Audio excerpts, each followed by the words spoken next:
ద్వాదశ రాశుల వారి యొక్క పరిహారాన్ని కనుక మనం గమనించినట్లయితే 12 రాశుల వారికి కూడా, అంటే మేషరాశి నుంచి మీనరాశి వరకు 12 రాశుల వారికి కూడా ఈ రోజున తప్పనిసరిగా, అంటే ప్రతి వ్యక్తి తమ తమ వ్యక్తిగత దైవాన్ని ప్రార్థించుకుంటూ ముందుకు వెళ్ళడం ఒక విధానం.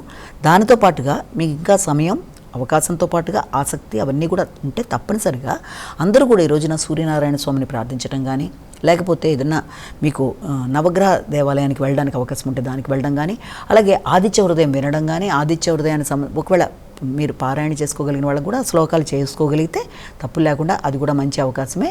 అలాంటివి చేసుకోవడం, సూర్యనారాయణ స్వామికి సంబంధించిన అష్టోత్తర శతనామావళులు వినడం లాంటివి, ఇలాంటివన్నీ కూడా అన్ని విధాల అనుకూలతల్ని మీకు ఇవ్వడానికి అవకాశం ఉంది.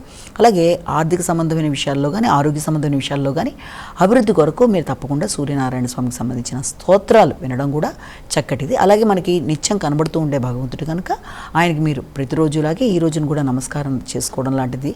అలాగే ఆదివారం కనుక అవకాశం ఉన్నట్లే బెల్ల పాయసం లాంటిది ఏదైనా చేసి ప్రసాదం పెట్టగలిగినా కూడా అది కూడా మంచి ఫలితాన్ని ఇస్తుంది. కాబట్టి ఈ రకమైన కార్యక్రమాలు చేసుకుంటూ ముందుకు వెళ్ళినట్లయితే అన్ని విధాలు అనుకూలంగా ఉంటుంది. అలాగే ఇప్పుడు చెప్పుకున్న రాశి ఫలితాలని కేవలం వ్యక్తి ఉద్దేశం చెప్పినవి కావు కనుక అన్ని తమకే వర్తిస్తాయి అనుకోకుండా ప్రతి వ్యక్తి తమ తమ వ్యక్తిగత జాతకాలతో కలిపి చూసుకుంటూ ముందుకు పెడుతున్నప్పుడు ఇక్కడ గోచారిత్య చెప్తున్న ఫలితాల్లో ఏదైనా చిన్నపాటి సమస్యలు ఉన్నా కూడా మీ యొక్క ప్రధానమైన జాతక చక్రాలు నడుస్తున్న దశలు, అంతర్దశలు బాగున్నప్పుడు ఈ చిన్న చిన్న సమస్యలు ఏదన్నా ఉన్నా ఈ చిన్నపాటి పరిహారాలతో దాన్ని అధిగమించగలరని మనం అర్థం చేసుకోవచ్చు.